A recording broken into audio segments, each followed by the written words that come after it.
You're at your old trusty boat. You call mighty sparrow. I'm in the city of Mardi Gras. Welcome to the Sailing into Oblivion podcast. I'm your host, Jerome Rand, and this is where we sit down with everyday people who do extraordinary things. Hey, everybody, happy October.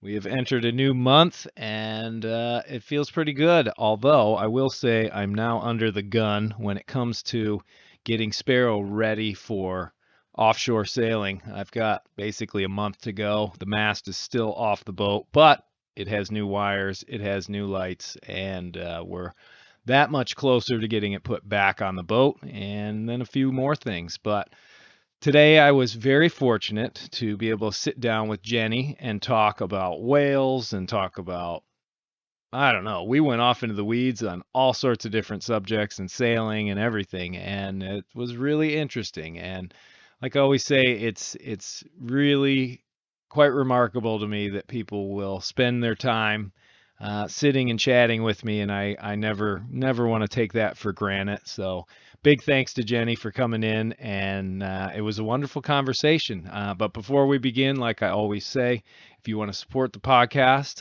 you can click the link in the description, head over to Patreon, become part of my illustrious crew that is 26 strong now. Thank you for the new additions recently. All your support is very, very, very welcome at this point, as trips to the chandlery to get more parts for the boat and more lines and things like that are absolutely coming in handy and a little bit more available with all your help. So thank you to everybody who's been supporting this show and keeping it going. That's why I keep it going as well. And so big thanks there. And then if you want to reach out to the show, just head over to sailingintooblivion.com, and I will be doing a show pretty soon, hopefully this week, about getting to answer some of the other emails and such that I've been getting and not putting off, but I want to gather enough to really have enough content for a whole show. So without further ado, here's my conversation with Jenny. People's time is their most valuable commodity that we have, and when Yeah, well, people spend it with me. you're doing me a great favor because I would just I don't have any other plans today, so Oh, it's nice. perfect. All right. Well, Yeah. on a very windy Sunday, when I woke Yeah. up this morning, it was just blowing. And you know, when I'm in a marina, if there's one boat that has a slapper, a halyard that's Right, hitting the right. mast, it's annoying. I want to go climb on board and tie those halyards Yeah. to the shrouds. But in the boatyard this morning, and even now still, you know, you've got 50 masts that are doing it, and all of a sudden it kind of sounds Like nice. an orchestra or something. Exactly. It's Yeah. like the boatyard symphony is what I call Right. it. So Yep. it's really Absolutely. fun. Yep. But I guess what I wanted to I was shocked when I read the article about the whales, because I've been to Dominica. I love Dominica, and I actually got to meet, I forget his name, you probably know it, but he's known down there as the whale whisperer.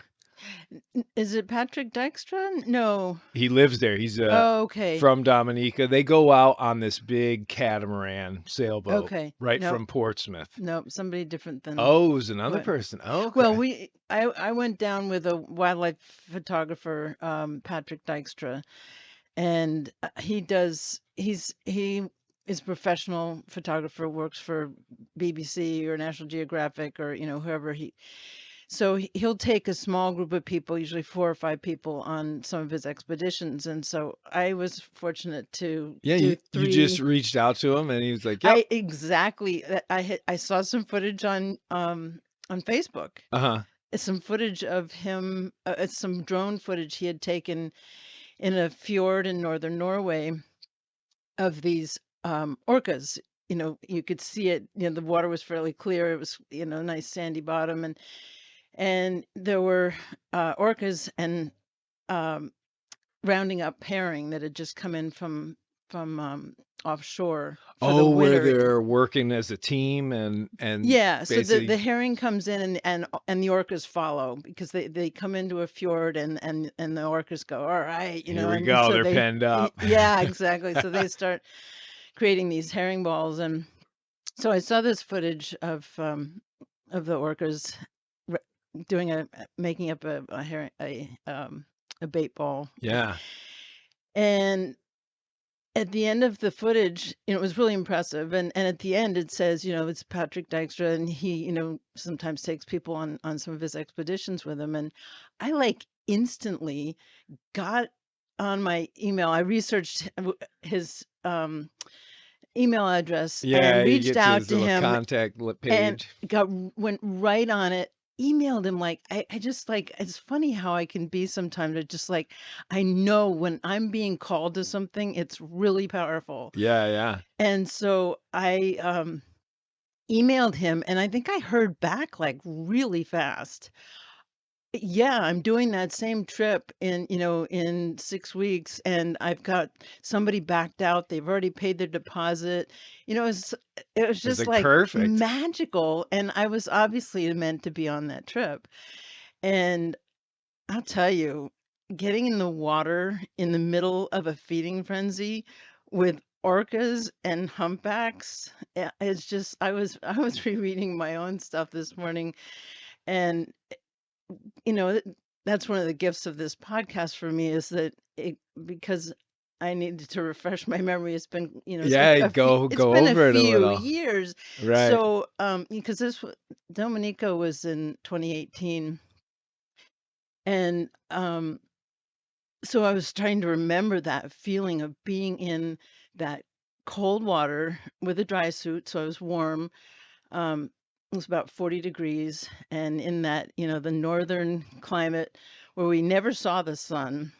It Oh, was either really? sunrise or sunset all And the time, that's it. So what time of year is that the then? end of November. End of November, and you're in Norway? Yeah, Holy cow. So yeah, that's above way the north. Arctic Circle. We were up in a small village called Tromvik, where they have 10 full-time residents. Oh, really? Um, Oh, it's a neat. tiny little place, and so we'd go out and we'd have about 4 or 5 hours of daylight, and go, straight out in the boat, and we'd immediately see whales. And um, sometimes, um, sometimes we'd go in the water, sometimes not. But when well, let's see, on topside, it was just madhouse, just whales surfacing constantly and Yeah, just like yeah. hordes of them.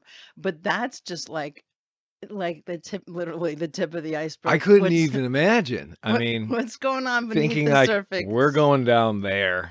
Yeah, Oh my it was gosh. snorkeling, so it was like a bird's eye view. Still being in the water when these things are eating stuff. I know. I tip my hat to you, Jenny. Thank That's you. Thanks. crazy. Yeah, I don't know where this fearlessness came from, but I'm like I'm anxious like doing a podcast, right? But Right. but I don't mind getting in the water with orcas. These happen to be fish-eating orcas. Yeah, yeah, So right. that's the only reason I was comfortable.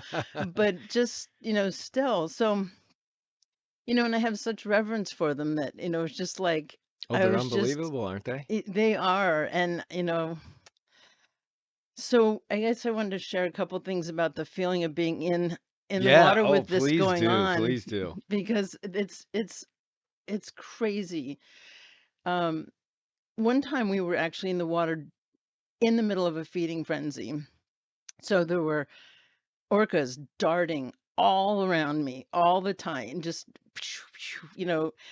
so cool. And a couple of times I had humpbacks go right beneath me like a freight train, silent freight train Holy going cow. right beneath me. Um Oh, so the humpbacks were with the yeah, so the the orcas? humpbacks came in sort of following the orcas. I don't know how word spreads because they've got Oh, their I'm sure they own. hear it, they feel the vibrations That and all yeah, that. exactly. They're sending out a lot of sound waves and echolocation and all that. So I guess they pick up on the action, and humpbacks and orcas don't ordinarily they're not ordinarily Yeah, pals, but they right. do work together. The humpbacks basically take advantage of what the orcas are doing. Yeah, they're a little bit bigger, so they're sort of like And out yeah, of the way. right, right. So the humpbacks the orcas get this beautiful bait ball going, and then the humpbacks just come in mouth wide open and come charging through the bait ball. Oh So my gosh. yeah. So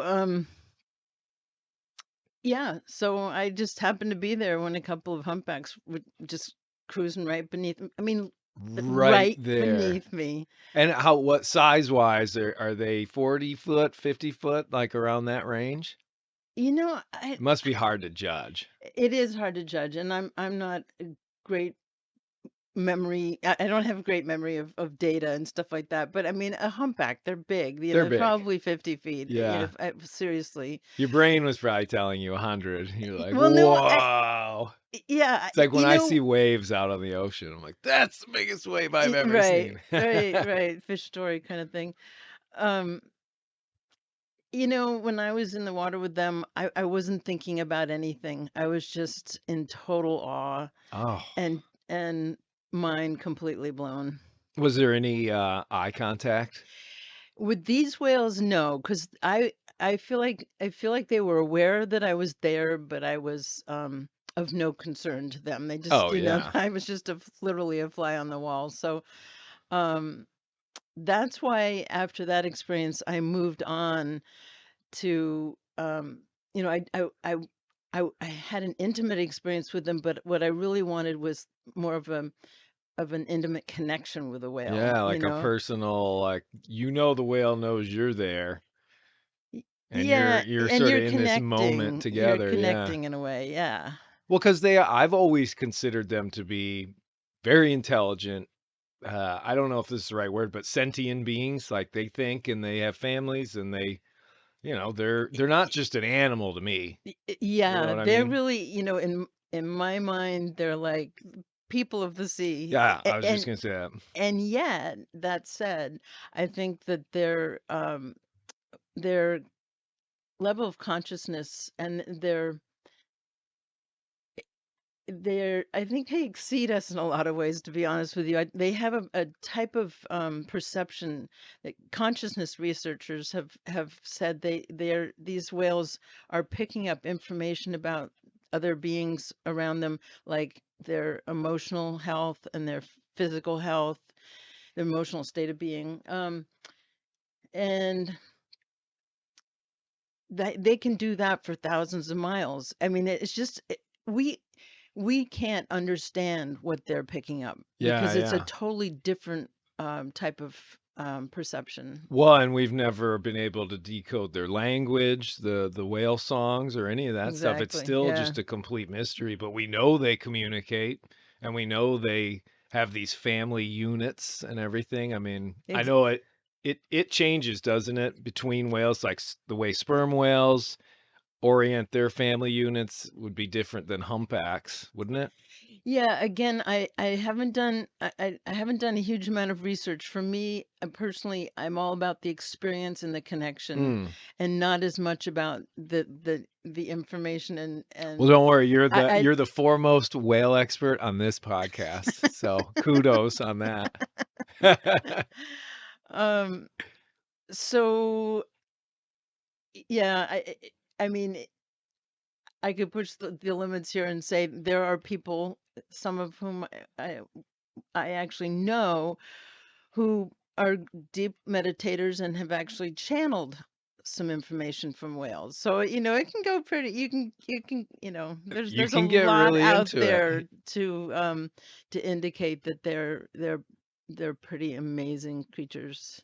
Oh, I definitely agree. I think I mean, I would never say they're prehistoric. I don't know how long they've been around as far as, when you think of like the human evolution, of when we were like real kind of what we are now.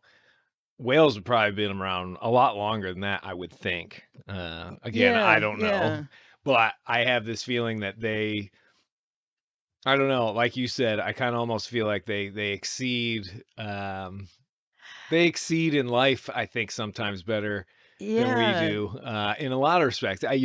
For instance, I've always felt bad when I see lots of like fishing debris and plastics and stuff like that in the oceans. And one of the thoughts that I always have is, boy, we could just be doing a lot better than this. Exactly. I know. A And lot of times they'll find a whale, and study it, a oh, dead the whale on the plastic bags right. and It's all fish and stuff, plastics. Yeah. let alone all the footage of, whales that get caught up in Yeah. nets. And Yeah. Yeah. It's really some it's of those tragic. videos are pretty cool where you can see divers go in and try and cut it free, and Yep. you almost see that. And the whales will show gratitude afterwards. Yeah, right, Yeah. Yeah. exactly. I think they're very wise creatures. Let's Let's leave it at Yeah, I that. think we can, Yeah. instead of Yeah. speculating, I think we can say that for a fact. Yeah. Yeah, without a doubt. Um, so for me with whales, like I say, I really wanted that sense of connection with them, and so I went on and did a couple other expeditions with Patrick. I went to Sri Lanka to be in the Oh water with a yeah. blue whale, and they're tricky Wow. because they're not interested in humans. No, They're they're really very shy elusive and elusive species. and evasive. So Patrick actually is quite good at sort of lining up the boat. He studies their breathing pattern and can tell, when they're going to surface based on how many breaths we've witnessed them taking and diving, and he could line the boat up, and then we'd get in the water and try to time it just right to line up with a whale passing by. So I actually was in the water with a blue whale who happened to have a calf on the other side of her. We didn't see when we were in the water, but when he studied his footage afterwards, Oh wow. he found that there Holy was a cow. calf. How So, big was that one? Estimate wise, oh, ballpark. the blues, probably 100 feet, Oh my 75 or 100 feet. gosh. I couldn't even imagine I know that. they're huge. And topside, we were getting some amazing sights of them because we could get right next to one topside. Right, right. They didn't mind the boat. It's just they were shy of If people. people come in the water, they sort of Yeah, take off. disappear. But Very fast. They'll be gone. I can't even. I mean, I've obviously encountered plenty of humpbacks on the way past George's Bank and Mm. Stellwagen Bank and all that, and then I've seen. I think I had a pretty awesome encounter with some fin whales, I believe, in the Indian Ocean. They were Mm. very curious. They came right up to the side of the boat and they swam alongside Oh. Sparrow. They were in the 30 to 35 foot range, Mm. but a blue whale, 100 feet long, That's even a blue whale that was 60 feet long, so yeah. twice the size of this boat. I can't even It, fathom that. That would scare me half to death. I must admit, they're whales scare me. benevolent though. They're they have no reason to bother you. So if anything, they'd be an asset, I think. I think so too, but You I've don't know. also It's a big, yeah. well, I've read plenty of the stories of accidental collisions and Oh, things like that with whales, right. and that always enters my head somehow Sure. when they start coming around. But Yeah, I haven't done passages like that, so I'm not tuned into that piece. well, I just feel like I hope my good vibes sort of echo, so to speak, through the boat, Absolutely. and they realize that I mean them no harm and all that. Absolutely. Oh my gosh. Yeah. So, how long were you in Sri Lanka? Those must have been very difficult to actually spot and find. The blue whale, how did I know with the sperm whales, we found them with hydrophones. Yeah, because they do the clicking, Right. right? And you just Right. have to sort of listen and point, and it's Yeah. like, oh, okay, we got clicking over Yeah. there. Yeah. Well, jumping ahead to that, we had after Sri Lanka, I guess a year later, I did a trip to Dominica because I really, I was still after that intimate connection, that the eye contact, that whole thing. So Yeah. I had to try one more trip, and Patrick said that sperm whales are not shy of people. In fact, I come to find out they're very curious about people, and they will immediately approach you in the water. So, um, um, lost my train of thought. So anyway, my very first time in the water with a sperm whale, I was with two other people, I guess, and it just immediately turned towards us and started coming towards us with its mouth open because they have teeth where they receive their information through their teeth. Oh, really? So they come I at didn't you know with their that. mouths wide open, so that Oh, to so that get they can check you out. So yeah. they're checking out, like, I don't know what they're picking up, probably physical health, emotional state of being, who knows, but Oh my gosh. it's really cool. So they check you out, and then she turned a big female, and then she turned in such a way that we could swim alongside her, Oh my gosh. and we were about 20 feet away, and I got the eye contact I dreamed of. So Really? yeah, And they have big time. their eyes are like dinner plates, right? They're Well, big? you know, Or am I I was not confusing struck that? in that. I mean, they they actually have fairly small eyes. Um, As far as whales go? yeah. Um, well, at least that's the impression I was left with, is just, there's that sweet little eye, but it's looking right at me, and she stayed slow so that we could swim along beside her. So, Holy and that smokes. was my first experience in the water. And we did this for, I don't know, 5 or 6 days. One day, again, with locating sperm whales, you need to find the clicking. Mhm. And one day we came upon something where there is no clicking, and it's only by pure magic or miracle, whatever, that we came upon this. We came upon 7 sleeping whales, Oh, and they oh, sleep vertically. yeah. And how we found them, I do not know. A couple friends of mine and I that were on the trip together would do invocations at the side of the boat every time we would go out. We would talk to the to the angel of all things marine or something, Yeah, and yeah. just say, we're so grateful to be here, and show us what's for the highest good of all of us, and we'll just take in whatever comes, and just showing our gratitude. And I don't know if Patrick said, I don't know what you guys used to do on the side of the boat, but whatever you did worked, Yeah, because do it again. this is such a rare event to come upon sleeping whales. Well, because yeah, they're not clicking and they sleep below the surface vertically, right? Because I saw Exactly. in the picture in that article, and Exactly. that, yeah, I mean, at first glance, it doesn't seem right at all, and then you sort of see the outline and everything, and there's yeah, it's like you said, there were 7 of them. Yeah, five adult females and 2 calves. Um, it's really a sweet picture because you can see one of the calves. She may even be nursing. I don't know, because she's right next to her mom. And so they would be sleeping for about 20 minutes or so, and they would surface and come up for breath. They need to reoxygenate their blood, Mhm. and then they go back down, And go take another nap. take another nap, and this is what they did. And we spent about 4 hours with these guys, and it was the most mind-blowing thing you can imagine. I can't even imagine that. I don't even like to jump in the water if there's dolphins around. It's just Oh, for me, I don't know what it is. I think it's just a fear of large animals. And I love seeing them mm-hmm, from the safety of my boat mm-hmm. or a whale watching boat or something like that. We used to do that when we were kids.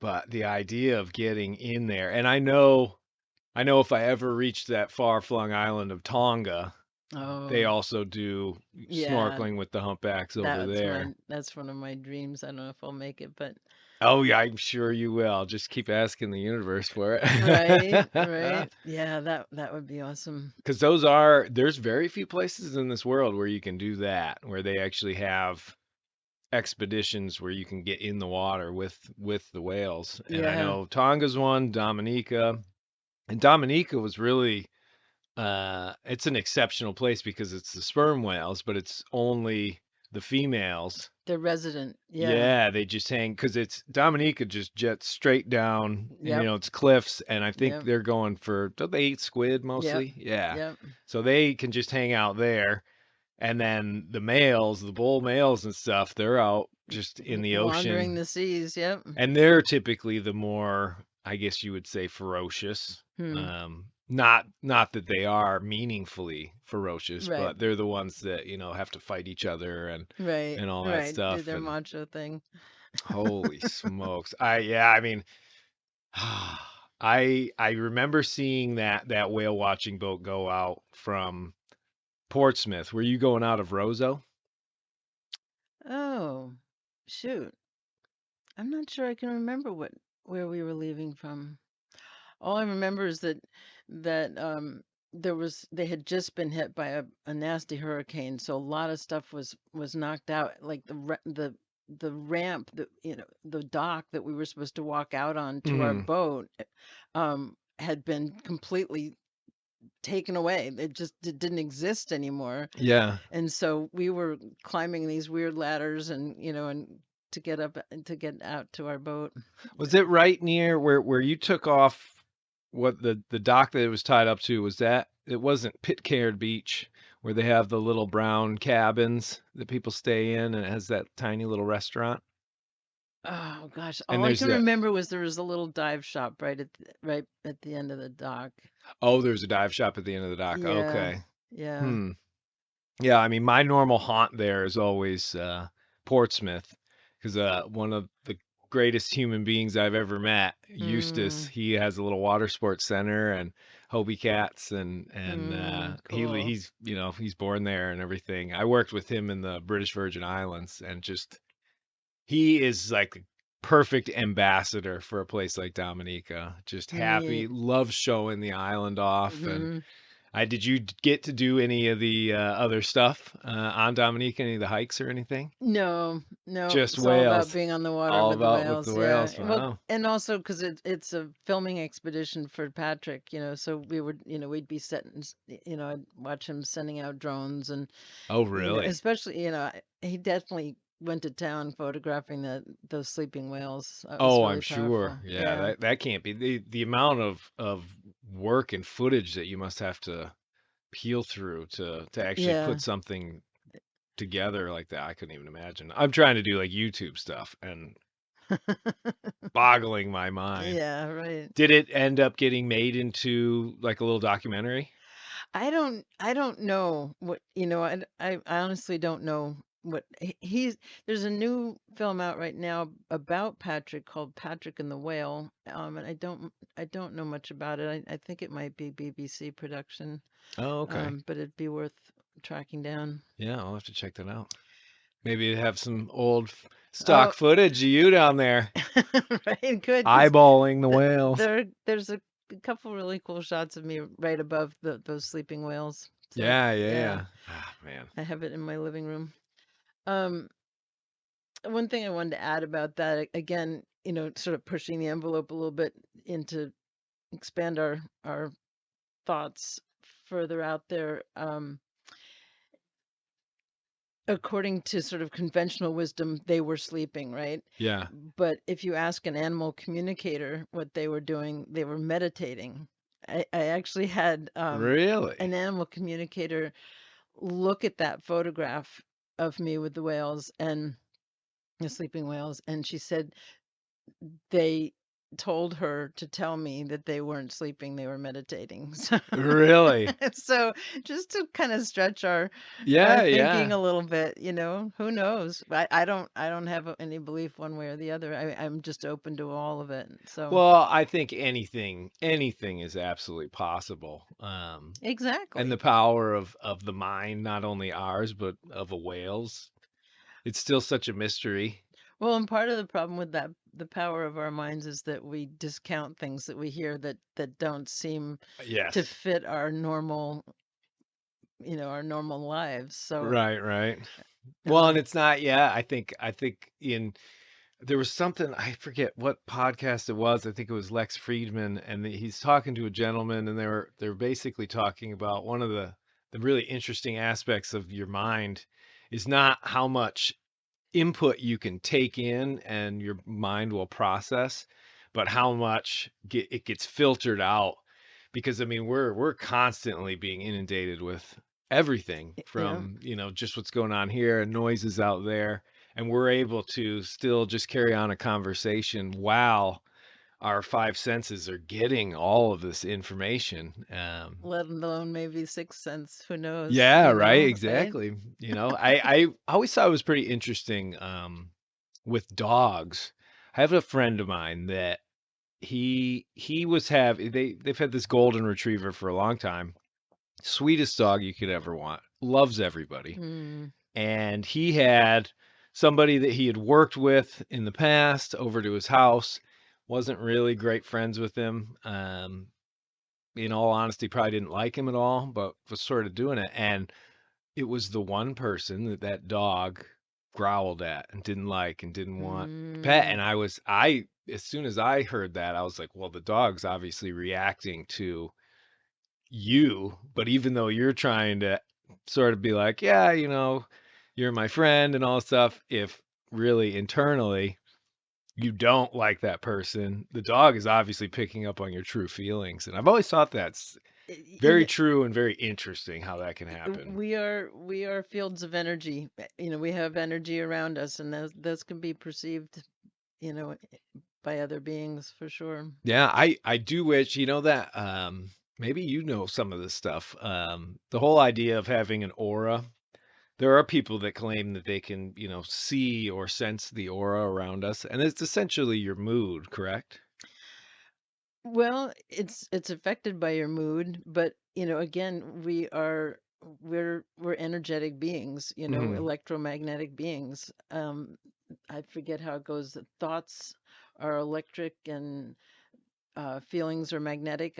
I may have that backwards, but so we're we have fields of energy around us. We're not just limited to what's sitting right here in this chair. So yeah, so you can some people can see it. I have seen it on occasion around somebody, not mostly over the head, which is where it would be the strongest. Yeah.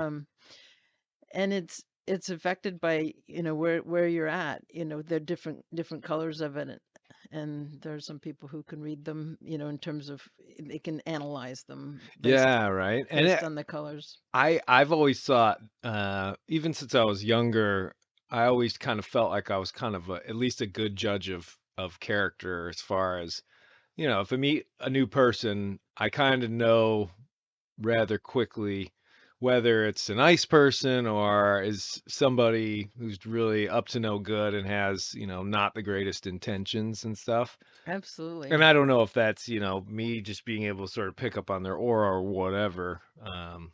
But Y- it has helped me in a lot of situations where, new people have entered into my little life area, so to speak, whether it be like, for example, if somebody were to come up here to Maine and start, bring their boat up or something. This is totally hypothetical, but then you just sort of get the bad feeling, and then it ends up that they're like stealing stuff off all the boats, 6 months mhm. later, but they've got everybody fooled, Yeah, that sort of thing. don't ever discount that because it's intuition, and it's probably the most trustworthy thing you can do is intuit something about someone. It's very, very reliable in my Well, opinion. and I think, sometimes whether it's the universe or whatever tends to throw it right into your face. There was a guy who bought a boat here last year or the year before, Tom, and he actually sat on the podcast with me.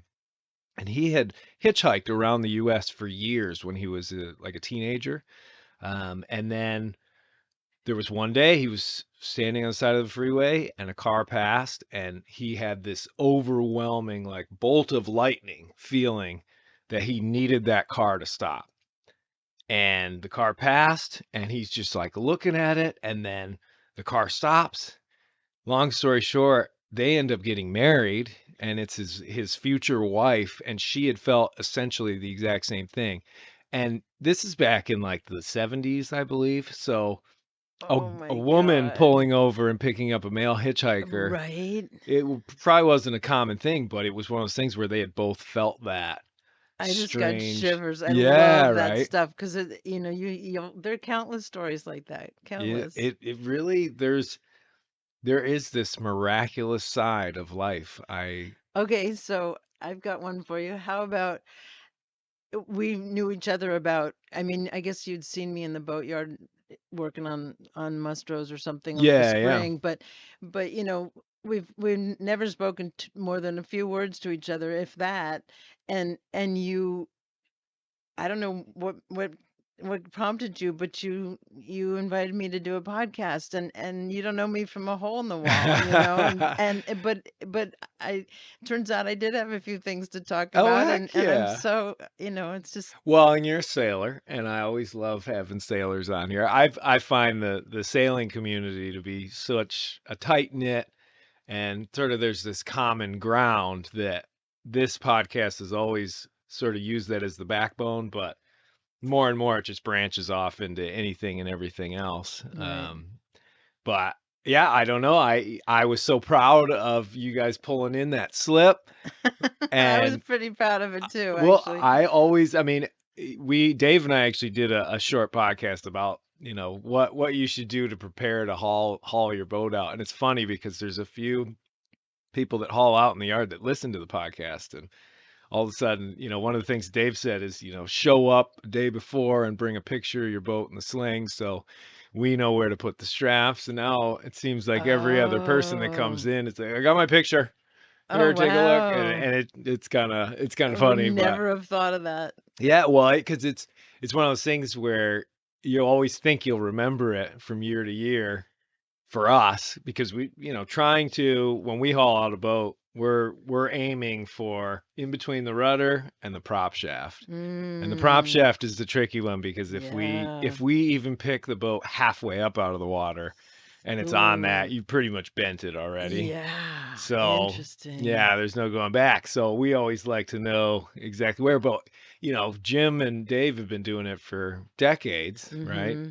And you would think that they would have them all memorized, but there's just Oh so God, many no. boats. Yeah, Oh. it's like, well, where do we want it on this? There are a few oddballs that we always know, Wow, I'm but so glad you told me this because, I don't think Tom and I don't think we've ever thought of that. I don't, oh, really? no, I mean, Yeah, it's sort of yeah. like, well, that's just something they do, it Mm-hmm. doesn't feel like for Leave us, it to the professionals.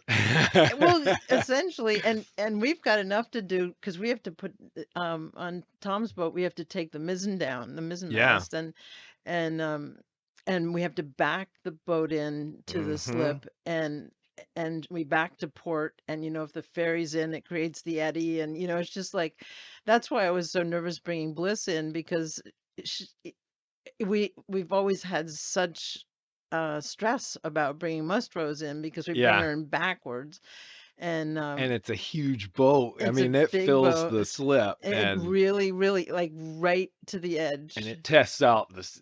We've got new straps, luckily for the lift now, but it's when that one goes up, because what does it weigh? 30, 30, 40. 40? Yeah, I believe so. Oh, I know. it's so heavy. I mean, you can hear it creaking, groaning on the Right. straps, and I'm always like, "Whoa, jeez!" Yeah. But I think that must be the heaviest boat in the yard. Oh, interesting. I believe It so. wouldn't surprise me. Yeah, Yeah. because she's all steel and yeah. Oh yeah. But I must say, yeah, when I went and talked to you on the dock before, and it was because we didn't have our launch boat in, because normally that's what they would do, right? They Oh, would yeah. tie off to you and bring you in. Well, we've only brought Bliss in here once before, and that's Oh, and okay. that's what we did. Yeah, and like I've got our crew's not used to dealing with this stuff so much, so Yeah. Well, you did amazing. thank you. And the best part was after you got it in there, just how even it may seem like a small little accomplishment, but it must have felt Oh, great. I was psyched. Yeah, because yeah, the experience on Bliss is so different for me. I'm used to I've been the maid on Mustrows for 8 years, and you know, managing that boat with Tom is a whole nother ball game. And but operating this smaller boat, I don't have small boat experience, and it's been a real growth curve for me, learning curve, and I'm I'm there mostly to support these couple of older gentlemen that are one of whom's never sailed before. He's 84 years old. And Oh, he's never really? sailed before. Wow. Well, I guess a couple of times, but he's never had his own boat before. And then the other the other man has sailed like crazy as a kid. Like he was just sailing all over the islands and doing all this cool stuff. But and he was, it sounded like he was pretty fearless. But when you get older, you just, you get a little more timid, and even I have. But um, I love getting them out there and working with them as a team, and Yeah. I've had to to skipper that boat a few times, and it can be nerve-wracking having full responsibility for a Yeah, boat. it can. It I definitely can. I've always been the mate, and being the skipper is like, oh my God. Well, and especially when you have other people on the boat, the pressure's even more so. Not only that you're responsible for them, Right. but you have an audience. When I'm solo sailing, Yeah.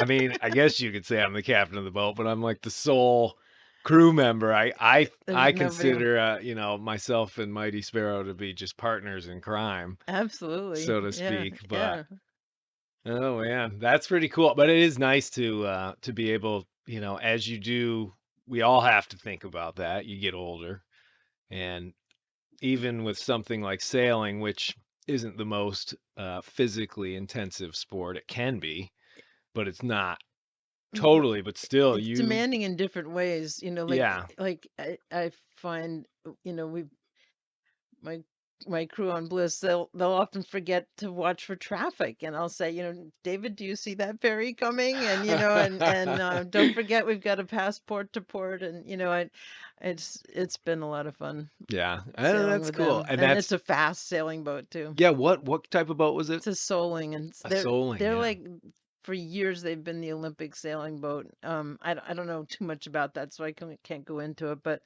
they're very fast. Definitely a race boat. Yeah, it has that big keel and very, Tall very masts. narrow beam. Yeah, I mean that it had all the handholds. You can really tell a race boat when it's got the handholds all along the rail so that you Hmm. can make your crew hike way out there and all that. We haven't needed to so much, but we can if we need to. Do you Yeah. guys race that boat at all? No, No, no, we yeah, just cruising, not ready for that yet. but cruising fast. That's for Yeah, sure. yeah, we have a blast out there. Now with the other boat, and is it Must Rose or Yeah, Must Ruse? it's Must Rose. Must Rose. That's Estonian for dark rose. Ooh.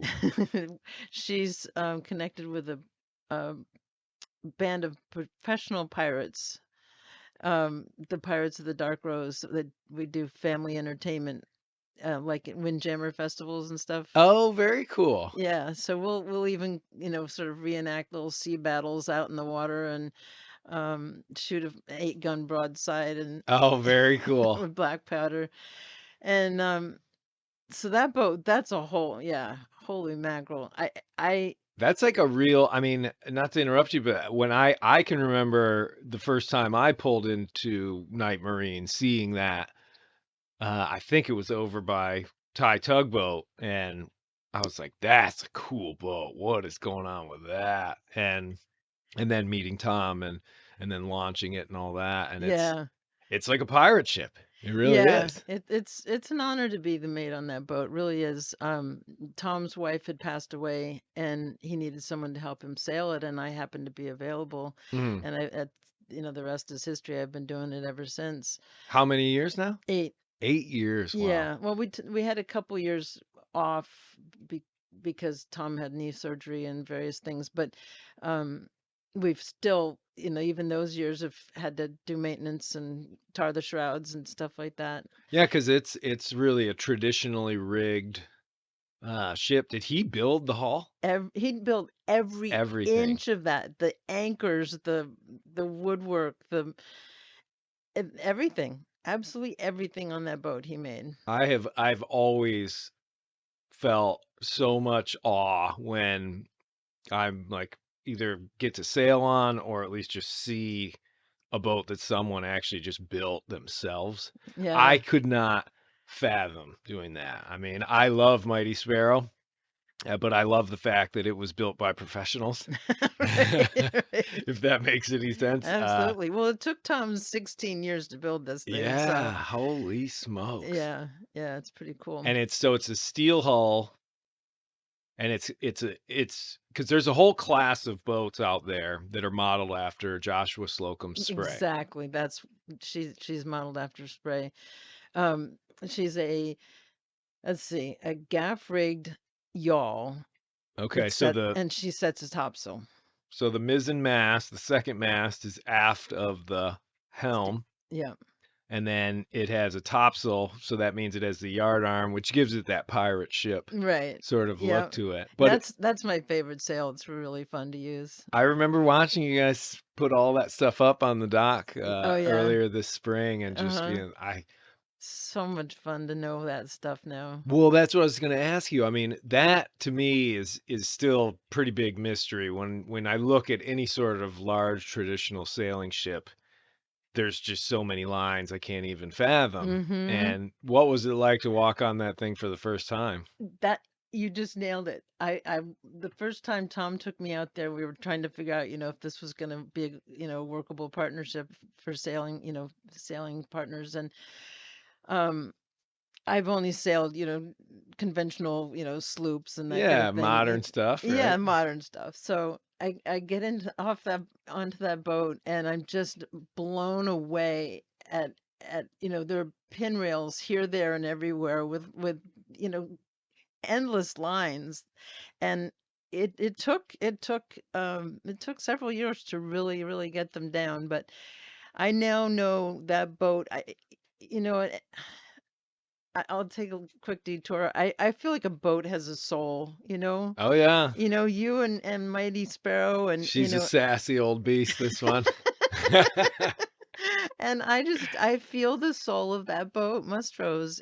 I just feel like she and I are I'm I'm honored to know her, every inch of her so well. Yeah, yeah. I've painted the engine room. I've chipped rust out of every bilge, and I know her intimately, and it's an honor.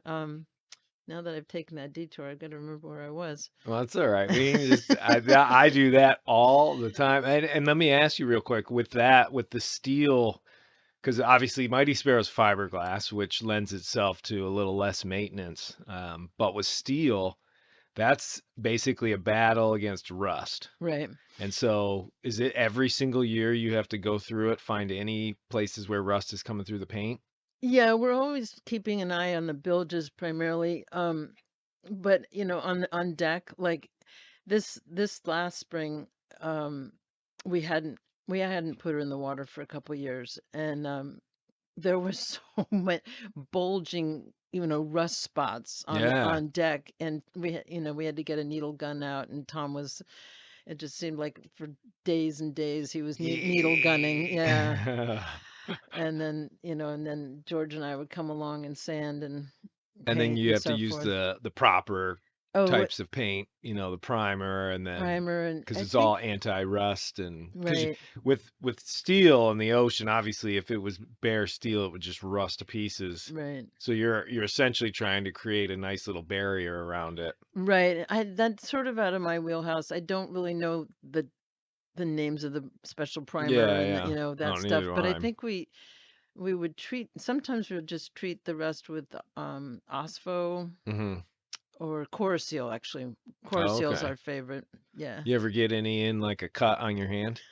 No. Holy cow! Watch out! I had Oh, we would use Osvo a lot in the islands on the stainless and stuff, just mm-hmm. to clean it up really easily. But Yeah, that's a nasty acid. holy cow, when it gets into a cut, I mean, it burns and burns and burns and keeps Oh, burning. I mean, just imagine pouring like Coca-Cola in a big wound, that right. fizzing. Because I think Oh, phosphoric acid is there's a small bit of that in like Diet Coke, which is oh, why people gee. use it to clean battery Oh terminals my and stuff. God, I can't believe people drink Yeah, it. I know. I think, as far as I know, I've been told that. I might have to fact check that.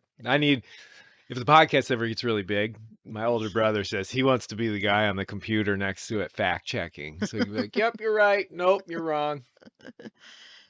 Oh dear.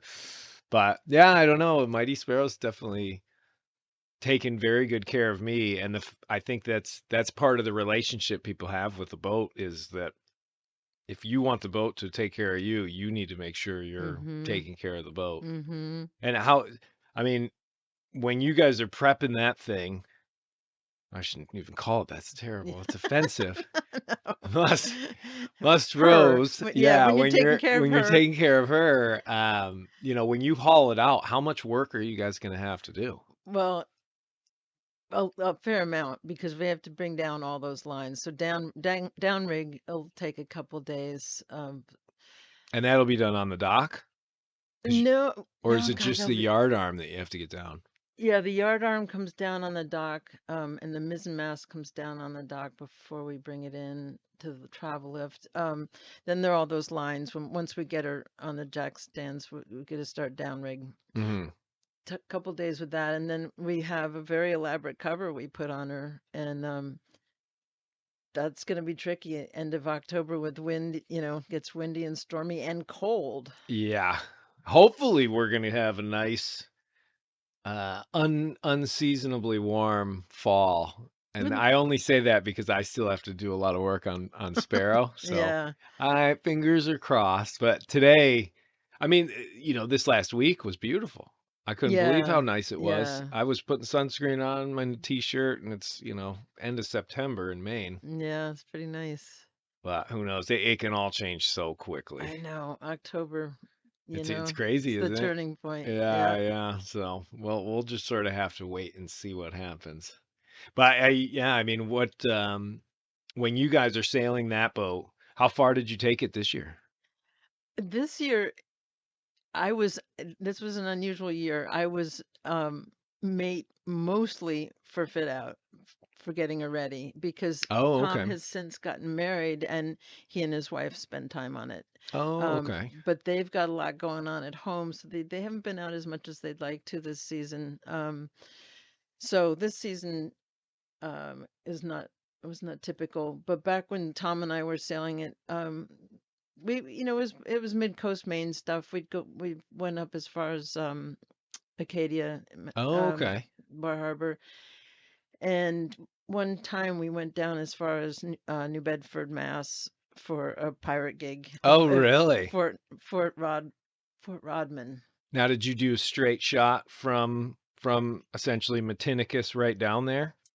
Yeah, New Bedford's south of Cape Cod, correct? yeah. So we'd go do the Cape Cod Canal. Oh, you didn't go around No, the no, outside and no. We didn't. cross over George's Bank? No, that was a big expedition for the two of us actually. Well, yeah, because that had to have been an overnight sail, correct? Yeah, we took a couple friends to help with the Oh, very nighttime. cool. Yeah, Did you enjoy that?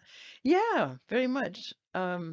Did you have Yeah. any wind for it? The Gulf of Maine is notorious for leaving you becalmed at night. Well, I have to say, this boat we do a lot of motoring on that boat, Hmm. so it was we mo- we always had the motor running, so we were okay. Oh, okay. That's not too bad. I think every time I've sailed into Maine, into Rockland, which I guess is five or six times from down south, I have been becalmed in the Gulf of Maine at least one of the Hmm. nights, and I don't Interesting. motor.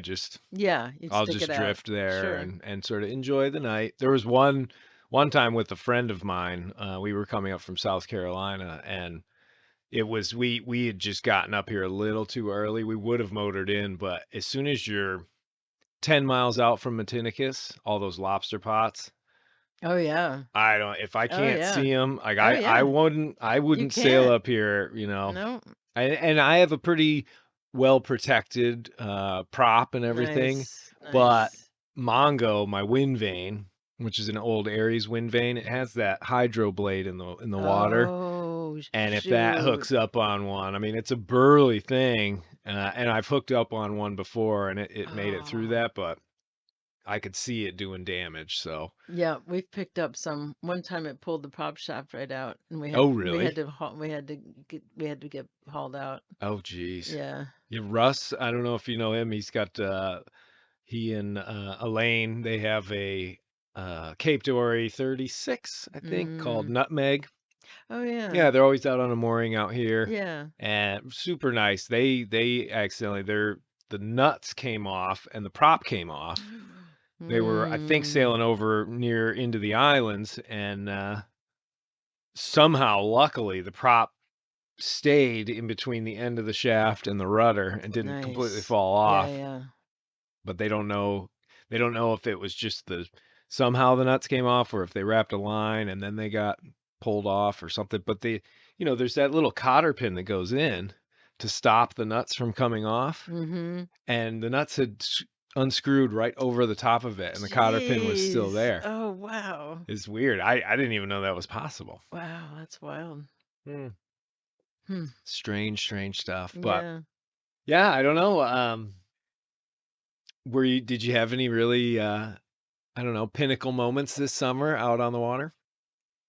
Anything that blew you away? Well, this summer have to. We should tap into another summer because this summer I really wasn't out on the water nearly as much as I need to be. Tap away. Yeah. I'm ready for Well. any like, cuz I have to admit I've only ever hauled out here. I've never sailed any further north Mm, than Rockland Harbor in Penobscot, and then when I was headed up to do the Northwest Passage in 2020, mm. I sailed past the islands and then didn't see anything until Sable Island in Nova Scotia. So I have no experience out here. Yeah. Well, I guess what I'll say is that for me, I sort of consider myself a selkie in a way. I am like a selkie in that I am always wanting to go home to the water. Oh, right. The sea calls to me relentlessly, especially during the winter when I can't go out, can't swim in or can't get on her. And it's it's just the call to be out there. So nothing really spectacular has to happen out there for me to be in hog heaven. Yeah, I yeah. just and some people will go sailing and be all excited about, oh, we can go ashore and we can do this really great hike. And I'm like, go ahead, have at it. I'm staying right here on the water. I'm 100% with you on that. Yeah, okay, cool. Because it seems like most people are just, they want to explore islands, which is a sweet idea, but it's not what I'm about. Yeah, I couldn't agree more. I'm so glad you brought that up because people don't understand, or not everybody, but there's definitely some very vocal people who challenge some of the stuff that I do by always saying, you're missing the point. You're not stopping anywhere. You need to be Oh, stopping at these islands to no, explore the cultures. And I've I done plenty of that, totally get it. but there's something about being out there. And for me, it's this physical and mental, more mental than anything, but this change that goes through that you go through when you go out there, especially alone, which obviously very different, but and when you're out there for an extended period of time, because that change, the minute you step foot on land, it's like a reset. You're back to that, Mm-hmm. and then you go back out. Different parts of yourself. It's like, you get to connect with a whole deeper sense of your soul when you're out on the Yeah, water. And that's another thing I wanted to mention. The reason I named my article awake about being on Mustro's Awakening an Ancient I love Mariner. that title, by the way. Thank you. And that's I feel like that's literally what that boat did for me. I feel like I have I have done that before. I You've have tapped into a run little past life. I absolutely have no question about that in my mind because the love I have for certain things that I do on that boat make me feel like I have done them before. I love anything to do with the lines. I Really? I love, uprig, I love downrig, I love setting, I love trimming, I love and it's the lines that I adore. And I feel like I've been a bosun at some point. Interesting. Yeah. And were any of the things that you have to do with that, did it come almost like second nature, like instantly you were like, yeah, yeah, yeah, I got this. I think it took a little while for that to kick in, but on some level, what you're saying, what you're asking there, absolutely Yeah. was a factor. I feel so in sync with that boat now that it, it it's a familiar feeling of being connected. Talking about connecting with whales and connecting with the Yeah, soul of yeah. your boat. It's that there's just a rhythm and um, a sense of rightness about sailing and a boat that you know really well and Tom and I can run that boat without words. We get off out of the dinghy and we know exactly what needs to be done Yeah. when who does what part, what. And again, when we're raising the sails, it's we might decide who wants to who wants to raise the staysail and this time or whatever, but It all goes it up just in sort of that there's some prescribed order, and there's a it's magic about it, yeah. kind of, because you get in sync, Hmm. is there's a synchronicity or yeah, it's a rhythm and Oh, I a 100% understand that. I yeah. and it's kind of funny because like I had said before, I've only done 2 trips on this boat with other people on board, Mm-hmm. and the first one I think was a sort of a write-off because that was with my father, and it was the first sail, and so I hadn't done any solo sailing on the boat yet. The second one was an old friend of mine that I hiked on the Appalachian Trail with, and at first I had sort of thrown the idea out there thinking, yeah, he's never ever going to come on this. It's months away before I come up from South Carolina to here, and didn't give it much thought. But then he got really on board with it. Hmm. And then I started to panic a little because I thought to myself, this is my time to Yeah, be on the boat and be on the sea and be alone and do the normal thing that I like to do. your own rhythm. Yeah, and I started thinking, "Oh man, now I'm gonna have this other person there, and it's not going to be the same." And finally, I sorted my brain out and was like, "Yeah, it's not gonna be the same. It's gonna be a different adventure, and let's do that because it'll be fun." And it was. I mean, he had a little bit of seasickness, but never dampened his spirits or anything like Mm-hmm. that. And um, it was just this experience. He had never been offshore or overnight on a boat, and we did I think it was a 9 or 10 night passage Wow. straight from South Carolina, and we had our record run, 214 miles in 24 hours. Wow. Very much helped by a 4 knot Gulf Stream that we Mm-hmm. stayed in. So, Nice. but it was, it was a nice, unique experience. And there were little doses, when he'd be down asleep and I'm up on deck, and it's nice and all that. But again, for me, there's this attraction and this need or this want, I suppose, to go out for extended periods by By yourself. myself. I Yeah. totally get it. And I honestly, I'm at a point in my life where honestly, I don't think it's going to happen this lifetime, but so help me. Someday I am going to have that experience of being, I've never done a transatlantic or anything like that. And I was just gonna ask you, are I, you I, planning to do one? my soul yearns for that so much, but I'm not a good sleeper. And so I just don't think I'm well suited to passages like that. Really? Yeah. Now, when you say you're not a good sleeper, does that mean I have you? serious sleep issues, so Oh, I like you? have to be able to sleep sleep at night and have things be pretty calm for me and Oh, really? Well, yeah, it's the hard. beauty of offshore sailing, I tell people this all the time, is that eventually you will be so tired that you can sleep through the worst gale because I've heard you that. eventually, I've and it only takes place on the long trips because, even if you're doing like a 3-day hop, you might be able to get by on just a couple of hours, a little nap here and there. But if you're doing a transatlantic, the first stop might be 14 days away in the Azores. mhm. And in those 14 days, the ocean is going to put you to bed Yeah, pretty right. quickly. Right. It doesn't, I can remember The longest I've ever had to stay awake without any sleep at all, I think, was about 42 hours. Mm, And that was sailing into the Falklands to get a food drop brought out to me. mm, And really ugly weather. You're in the furious 50s, all that sort of stuff. wow. And by the time I actually did get to sleep, I mean, it was in the middle of a pretty ugly gale.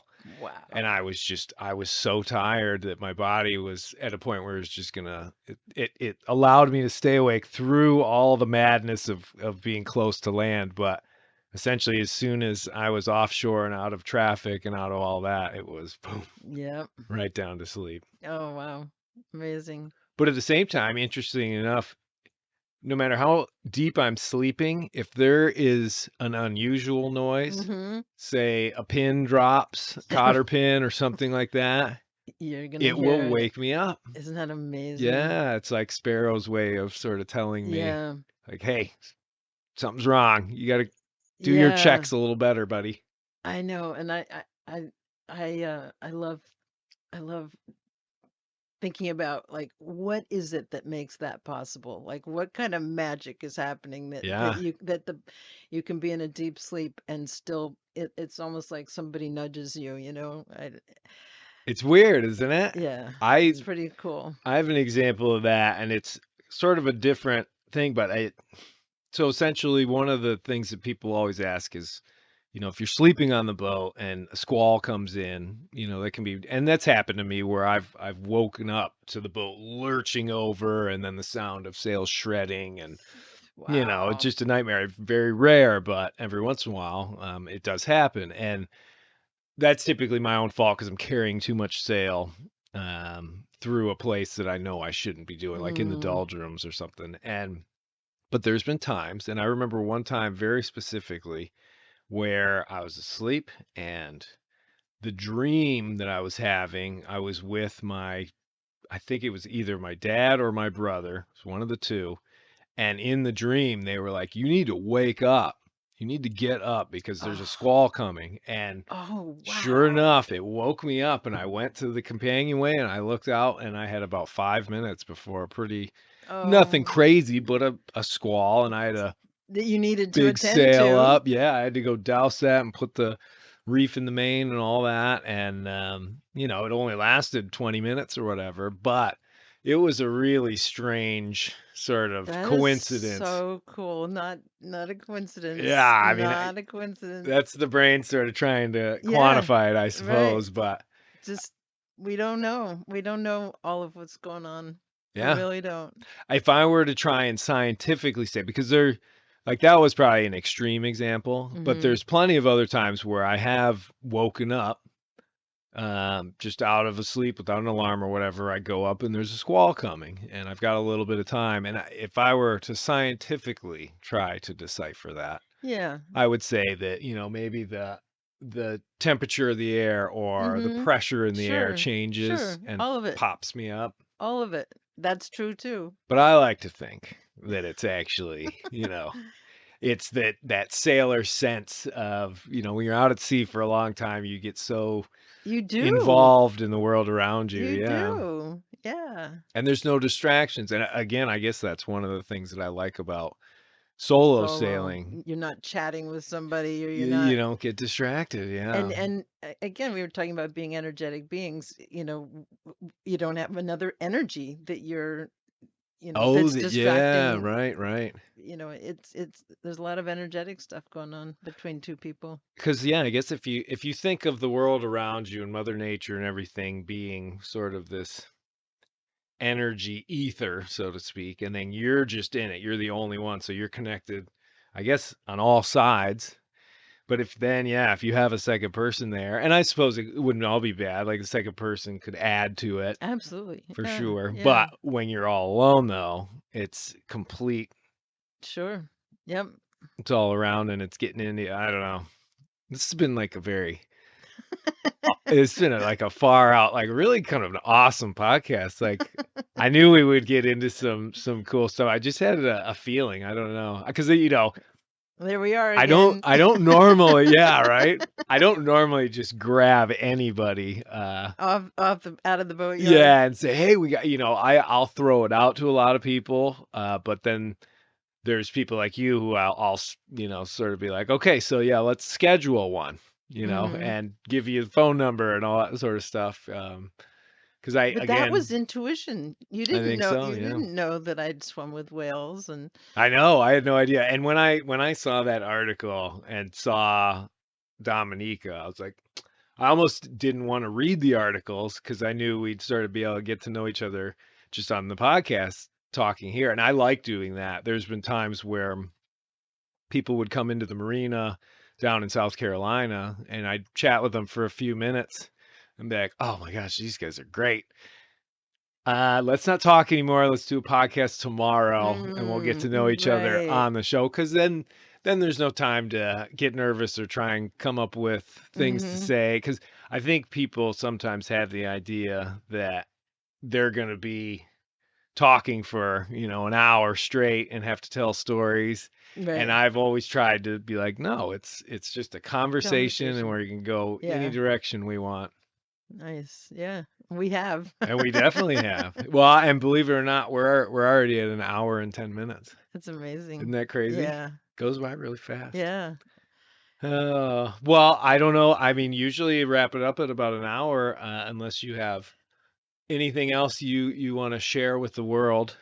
It's not a huge podcast, I'm not gonna lie, but it's got I, a fairly few epic, great people that listen to it. awesome. It's really cool. I feel like we really hit like everything that I would want to say. Nice. You know, yeah. Yeah, we nailed it. Well, it's been a lovely conversation, and For me too. I can't wait, to be helping haul you guys out. Yeah, You said, you'll have to come aboard and stuff. And maybe yeah, well, what day are you guys aiming for? the 17th, 17th. Okay. Yeah, I'll still be here by then. I hope. Oh, very cool. Yeah, I Okay. typically it's not until the end of October, and 3 out of the 5 times that I've launched here, I've always been delayed for a couple of days because of nor'easters. Oh, And Dave has to come in on a Saturday or Sunday and launch me. And I like that streak. It seems to work well because once I get offshore, then it's nice. yeah. So, Cool. well, thank you, Jenny. I really You're appreciate most it. welcome. This It's was so my cool. joy. Yeah. And yeah, hopefully you'll enjoy this book. I totally will. I'll have to You have to sign it personalize it for you. for me, Yeah, for please. sure. Please. Here's another little coincidence. I don't know if you've met Murph, our sort of local lobsterman slash bottom painting slash oracle. He lives in a little shack out there. He's a great guy. He's very loud and I don't think so. he's one of my best Oh, friends. oh, I think I did meet him this spring when I was working the yard. Yeah, Yeah. if you remember him. Yeah. Well, Super nice. in any event, he sells a lot of these because he's such a talkative guy, very gregarious, very very outgoing, and Cool. Good. he has people turn to, I believe it's page 69, which yeah, it's Murph. Whatever. But it's about me sighting the whales in the Indian Ocean. Weird. Yeah, right. Perfect. Perfect. So There's magic. I'm telling you.